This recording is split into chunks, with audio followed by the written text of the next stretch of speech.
Welcome to the 12th lecture on ECD. We are studying high frequency response, and in this lecture we'll study high frequency response of FET amplifiers. An FET amplifier, for an FET amplifier, the high frequency response is, or the high frequency, or the gain, or the drooped gain, or the reduced gain at high frequency at higher frequencies is due to the junction capacitances, like it is in the case of BJTs. So here we have three capacitances: the capacitance between gate to drain, gate to source, and from drain to source. These three junction capacitances are there, they are built in, and the high frequency or the reduced gain at high frequency is due to these three capacitances. Right. While we were studying BJT amplifiers, we studied there are three junction capacitances, namely a capacitance between base emitter junction, there were two capacitances, a capacitance between base emitter junction and a capacitor between base collector junction. Here we have three junction capacitances, whereas CGS is on the input side, CDS is on the output side, whereas this one, CGD, is between the input and the output. It's in between. So we can use the famous Miller theorem that we studied for BJT amplifiers. We'll apply that, and part of it will be considered at the input side and part of it at the output side. Right. So let's see how to find in this lecture. In this lecture, we will find, the objective of this lecture is to find FCU due to input RC network. For an FET amplifier,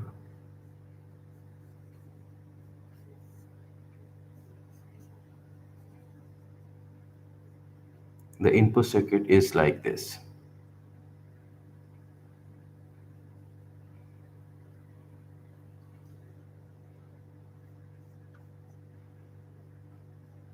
In fact, the full amplifier is like this, because we have to draw the full amplifier, because we have to compute AV. Right. So let's see what the input circuit is. Let's see what the input circuit is. The input circuit contains this source in series with its resistance Rs. This is the internal resistance of the source, V in, and we have this Rg, and in parallel with the input impedance seen by looking into the gate terminal, in parallel with the total input capacitance. Since these two impedances are very high and this one is very high, R in gate is very high, therefore the parallel combination, if we solve the parallel combination, it comes out to be approximately Rg. Right. Now we can apply source transformation like we applied in our last lecture.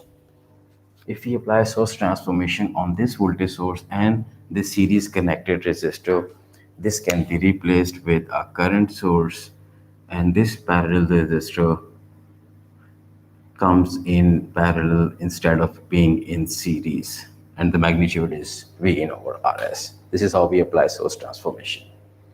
So now Rs comes in parallel with Rg, so we can have only one resistor, that is Rs in parallel with Rg. But since Rg is in mega ohms and Rs is a few hundred ohms, therefore the result is very close to Rs. So therefore we are left only with Rs. And if we apply source transformation once again, this becomes the voltage source, and this Rs comes again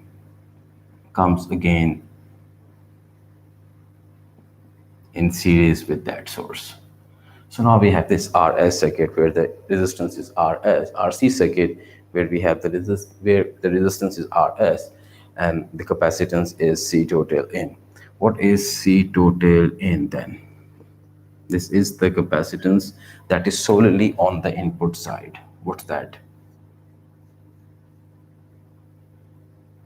this one, C gate to source,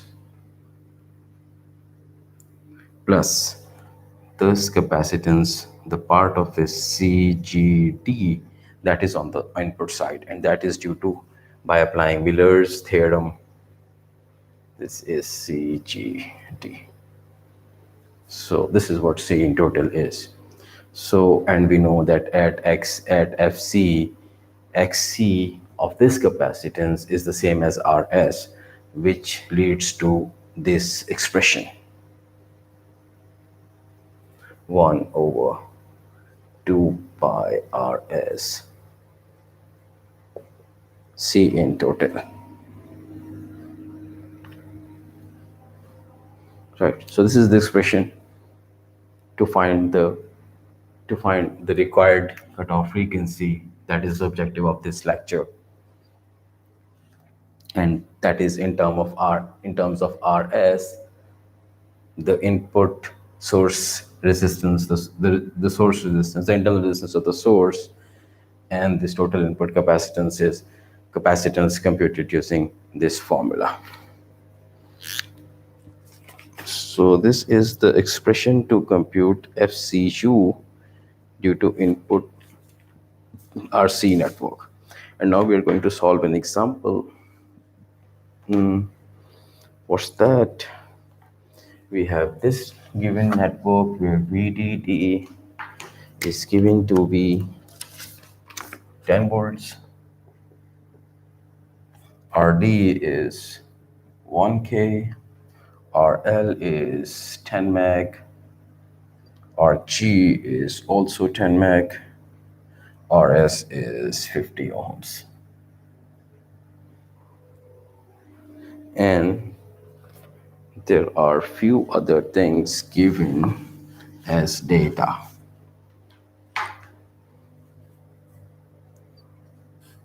CGD is given to be 3 picofarad, CGS is 5 picofarad, whereas the transconductance GM is 6500 microsiemens, and we have to compute the cutoff frequency, the upper cutoff frequency due to the input RC network.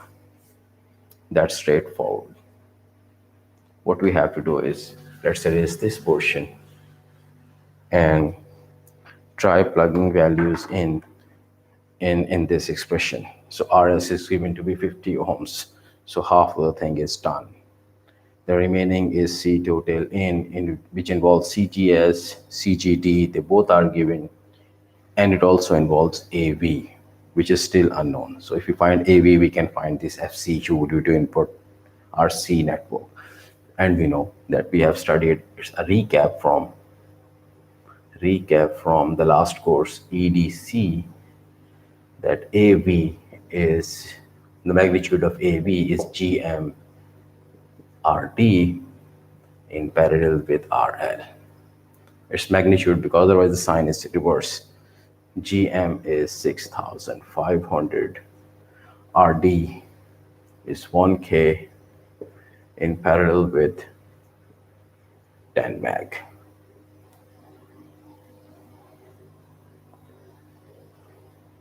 So I didn't write the answer CV AV, but it is something. Actually, I didn't write it here. It comes out to be something.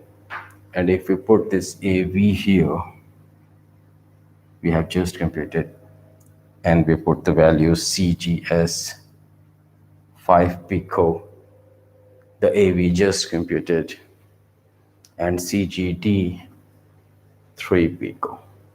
So C total comes out to be 27.5 pico.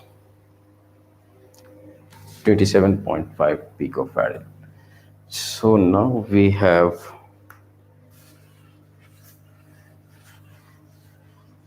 everything to compute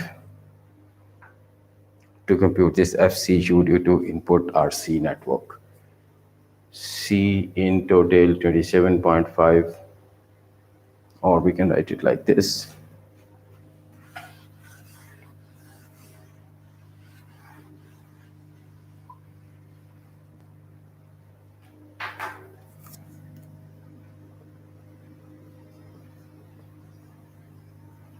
picofarad, and Rs was given to be 50 ohms. So it was given in the data. This is what we have calculated by first computing AV, the voltage gain. So let's put these values in, put Rs in here, C in total here. So FCU due to input RC network is 1 over 2 pi 50 times 27.5 pico.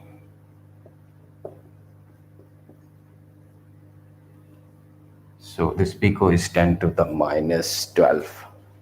I should take care of it. It's 10 to the minus 12. So pico is 10 to the minus 12. And then solving this gives us FCU is 116 megahertz.